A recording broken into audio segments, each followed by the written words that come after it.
দেখুন বন্ধুরা, কার কত রাখি লাগবে আমাদের দোকানে চলে আসুন। এই যে রাখি 1 টাকা থেকে স্টার্ট। দেখুন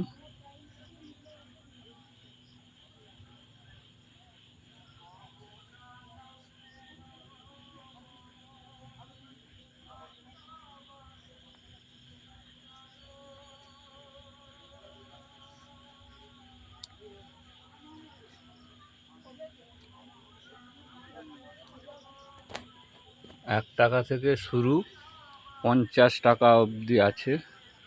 এই যে ডুরি আছে দেখতে পাচ্ছেন, এগুলো হচ্ছে 3 টাকা, 4 টাকা, 5 টাকা, বিভিন্ন রকমের আছে দেখতেই পাচ্ছেন। এগুলো হচ্ছে টানা রাখি।